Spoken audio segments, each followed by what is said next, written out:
Kiai Haji Maimun Zubair, lahir di Rembang, Jawa Tengah, tanggal 28 Oktober tahun 1928 meninggal di Mekah, tanggal 6 Agustus tahun 2019 pada umur 90 tahun. Akrab dipanggil Mbah Mun, adalah seorang ulama dan politikus Indonesia. Ia pengasuh Pondok Pesantren Al-Anwar Sarang, Rembang dan menjabat sebagai Ketua Majelis Syariah Partai Persatuan Pembangunan hingga ia wafat.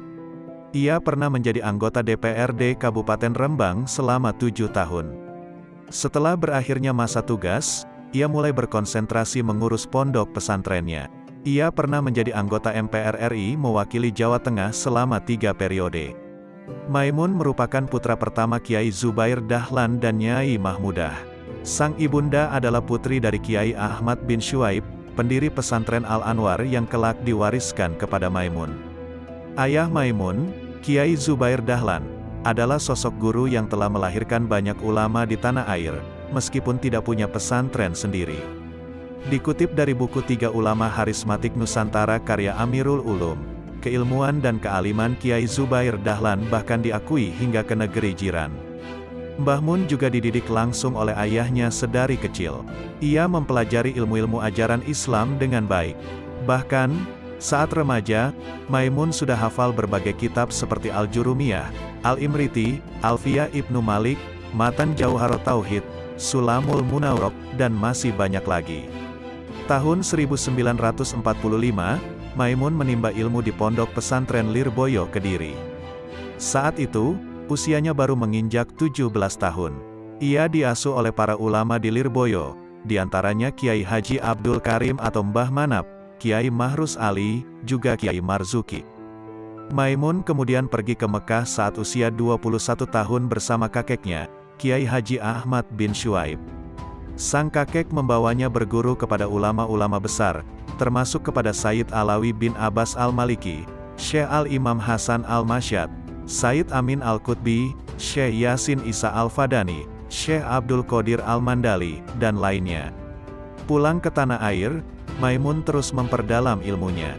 Ia kerap mengunjungi alim ulama di seantero Jawa, di antaranya adalah Kiai Baidowi yang kemudian menjadi mertuanya, Kiai Masum, Kiai Bisri Mustafa, Kiai Abdullah Abbas Buntet, hingga Syekh Abul Fadol Senori. Seabrek ilmu itu lantas ia amalkan, termasuk dengan menulis beberapa kitab atau buku di antaranya, Nusyusul Ahyar, Tarajim Masyayikh Al-Ma'ahid Ad-Diniyah Bisarang Al-Qudama, Al-Ulama, Al-Mujadidun, Kifayatul Ashab, Maslakuk Tanasuk, Takirat Badi Amali, dan Takrirat Manzumah Jauharut Tauhid. Berikut akan dibacakan 12 kisah karomah beliau. 1. Tongkat yang hilang kembali lagi setelah 7 tahun. Ada seorang santri Mbah Mun yang melaksanakan ibadah haji. Santri tersebut berencana membelikan oleh-oleh untuk pengasuh Pondok Pesantren Al-Anwar Sarang, Rembang itu. Pada mulanya santri itu ingin membelikan kain surban untuk Mbah Mun. Namun, si santri secara tiba-tiba mengurungkan niatnya karena Mbah Mun dipastikan telah memiliki banyak surban. Lalu santri itu akhirnya memutuskan membeli tongkat untuk Mbah Mun, karena beliau sudah sepuh sering bawa tongkat untuk berjalan. Santri itu pun langsung pergi ke sebuah toko dan memilih tongkat yang paling bagus. Namun, tiba-tiba si santri itu dihampiri pemilik toko dan diberi saran untuk membeli tongkat yang dipilihkannya. Santri tersebut menolak pilihan pemilik toko dan beralasan model tongkat itu terlalu standar. Pemilik toko pun terus mendesak untuk memilih tongkat pilihannya itu hingga si santri pun terpaksa membelinya. Saat tongkat itu diberikan ke Mbah Mun, beliau berkata ini tongkatnya yang hilang 7 tahun lalu. Si santri pun terkejut bukan kepalang, karena tongkat yang dibelinya itu ternyata milik Mbah Mun. Bahkan, Mbah Mun memanggil orang yang dititipinya menyimpan tongkat tersebut untuk meyakinkan si santri. Orang yang dititipi tongkat juga sampai memeriksa dan menyebutkan ciri-cirinya, kalau tongkat itu benar milik Mbah Mun yang hilang. 2. Memiliki penglihatan batin luar biasa, ilmu kasyaf. Setiap harinya dalam kediaman, rumah Kiai Maimun Zubair tidak pernah sepi dari tamu yang sowan. Bahkan, para habaib, juga tak jarang ikut bertamu. Termasuk saat 2 habib dari marga bin Syekh Abu Bakar, BSA, dan marga Assegaf. Mereka berdua berkunjung ke rumah Mbah Mun naik sepeda motor. Seperti biasanya banyak tamu yang duduk lesehan di ruangan rumah beliau. Lantas keduanya mengucapkan salam di depan pintu sebagai tanda meminta izin masuk.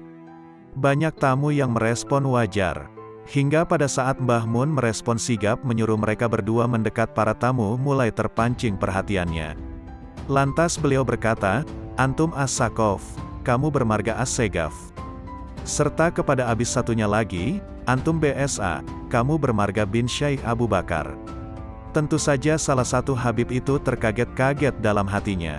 Sebab dia belum pernah bertemu sebelumnya dengan Mbah Mun. Apalagi menceritakan jati dirinya pada beliau.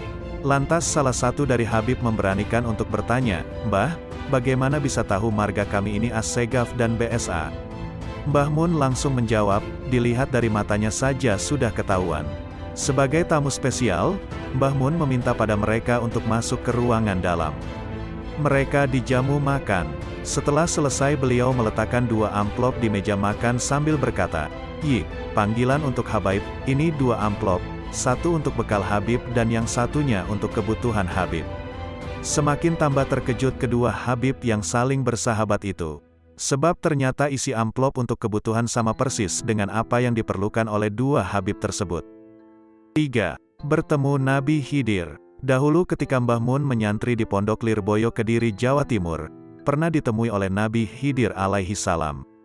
Sekitar pukul 11 waktu Indonesia Barat, Mbah Mun merasakan seperti ada seseorang yang memanggil dan ternyata suara tersebut datang dari makam dekat pondok, dan ternyata di makam tersebut ada Nabi Khidir alaihi salam yang berpakaian seperti petani dan memakai caping. Nabi Khidir berkata kepada Mbah Mun, "Kamu cinta kepada saya juga cinta kepada kamu. Dijamin Gusti Allah nantinya." Kemudian Nabi Khidir mendoakan Mbah Mun lama sekali. Selama berdoa dan diamini oleh Mbah Mun, Nabi Khidir kemudian menghilang dan Mbah Mun kembali ke pondok lagi. 4. Dititipi pesan oleh Rasulullah lewat mimpi. Mbah Mun pernah didatangi Nabi Muhammad lewat mimpi. Menitipkan salah satu keturunan beliau untuk berguru atau mondok dengan Mbah Mun. Kisah ini diriwayatkan sendiri oleh Al-Habib Abdullah Zaki Al-Kaf saat akan mondok ke Mbah Maimun Zubair. Habib Zaki diberi wejangan oleh pamannya agar tidak langsung memberitahu ke Mbah Mun bahwa dia seorang Habib, keturunan Nabi. Pesan tersebut ia pegang kuat untuk dilakukan. Terbukti saat tiba di pondok, Mbah Mun bertanya, "Nama kamu siapa?" Habib menjawab dengan penuh mantap, "Nama saya Zaki." Perlu diketahui wajah Habib tersebut tidaklah kearab-araban seperti Habib pada umumnya. Tentu saja, usai momen perkenalan selesai, para santri beraktivitas normal lagi. Kembali ke bilik kamar masing-masing untuk istirahat ataupun belajar. Pada suatu tengah malam, gotakan kamar yang dihuni Habib Zaki beserta santri lainnya diketuk-ketuk. Sontak saja hampir seisi kamar terbangun. Tak dinyana ternyata yang mengetuk ialah Kiai Maimun Zubair. Santri yang terbangun jadi salah tingkah dan penuh tanda tanya. Mbah Mun memberi penegasan pada orang di kamar itu, "Mana yang namanya Zaki? Kamu tidak mengaku ya kalau kamu masih zuriat keturunan Rasul? Saya baru saja mimpi didatangi Nabi. Beliau berpesan pada saya untuk titip cucunya. Kalau kamu masih belum mengaku, pilih mana, mondok di tempat saya atau keluar dari pondok saya."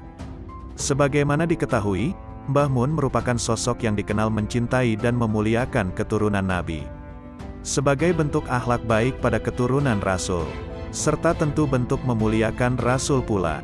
5. Keajaiban di seputar wafat Mbah Mun. Ada yang mengatakan Mbah Mun tahu kapan dan di mana beliau meninggal. Harapan beliau ialah meninggal di Mekah dan jatuh di hari Selasa.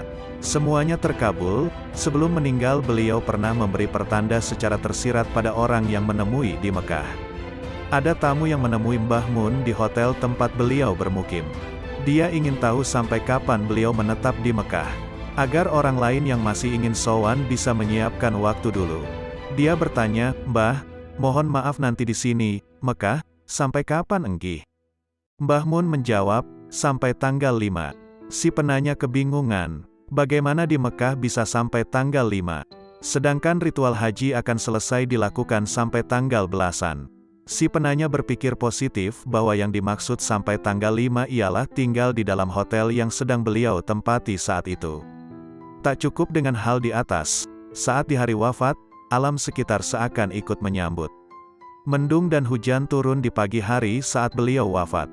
Padahal saat itu adalah musim kering atau kemarau. Akan tetapi tiba-tiba hujan turun saat Mbah Mun meninggal. 6. Nasi berkat tahlil 7 hari wafat tidak basi hingga jam 11 siang esok harinya. Bingkisan makanan yang dibagikan tadi semalam saat tahlil 7 hari Mbah Mun di sarang tidak basi hingga jam 11 siang. Mulai dari nasi, ikan, daging, kue, dan lain-lain tidak ada penurunan kualitas. Kondisinya masih layak makan seperti saat dibagikan malam harinya. 7. Menghentikan hujan deras saat mengisi pengajian. Dalam situasi asyiknya para hadirin menikmati pengajian, tak disangka hujan lebat tiba-tiba turun. Saking derasnya para pendengar mencari posisi yang aman agar tidak terguyur air. Di tengah kepanikan panitia pengajian dan segenap undangan, ternyata Mbah Mun menyikapi dengan tenang. Mbah Maimun Zubair melantunkan doa yang diamini oleh para peserta pengajian. Hujan pun berhenti seketika, sehingga acara pengajian dilanjutkan hingga selesai. Waktu 15 menit pertama yang terpotong hujan dilanjutkan hingga 1,5 jam kemudian. 8. Menaiki mobil tanpa bahan bakar. Suatu hari, dikisahkan Mbah Mun sering ke Pasuruan menaiki mobil yang biasa ia pakai. Kendaraan itu sering mengalami kerusakan. Pada saat hendak pulang, lagi-lagi mobil tersebut mengalami kendala. Akhirnya terpaksa harus dibawa ke bengkel. Setibanya di sana dan diperiksa montir, hal aneh terjadi. Tukang bengkel berkata, "Ini mobil siapa?"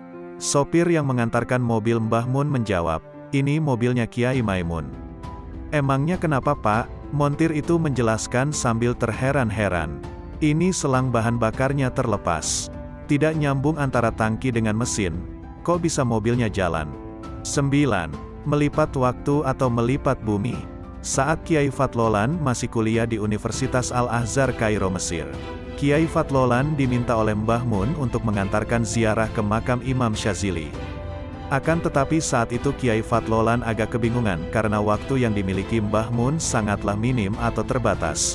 Padahal perjalanan untuk menuju ke makam tersebut sangatlah jauh, bahkan harus menginap. Dengan keyakinan dan ketaksiman kepada beliau, Kiai Fatlolan tetap mengiyakan permintaan beliau. Kiai Fatlolan menyewa mobil dan sopir untuk mengantarkan Mbah Mun dan istrinya. Singkat cerita, perjalanan darat yang jaraknya sejauh 400 km dengan medan jalan yang sulit, dan biasanya dapat ditempuh selama 7-9 jam, namun mampu ditempuh hanya dengan waktu 2,5 jam saja. Padahal dalam perjalanan beberapa kali mobil yang mereka tumpangi sempat berhenti untuk istirahat untuk sholat di beberapa tempat yang dilaluinya. 10. Menyembuhkan sakit dengan air putih. Masih dikisahkan oleh Kiai Fatlolan saat mengantarkan beliau ke makam Imam Syazili, bahwa Mbah Mun dapat menyembuhkan penyakit dengan air tawar. Saat beliau dan rombongan mampir di rumah makan sederhana, dimintai tolong pemilik rumah makan untuk mendoakan air putih yang dibawa. Ibu itu memohon pada beliau, "Wahai Syaikh, doakan suami saya, dia sedang sakit." Setelah air didoakan, beliau bertanya, "Di mana suami ibu?" Ibu itu mengantarkan Mbah Mun ke tempat suaminya. Beliau mengoleskan air yang telah didoakan itu ke suaminya. Akhirnya berangsur-angsur lelaki itu mulai lebih mendingan. 11. Amalan yang ampuh untuk penglaris dagang sapi.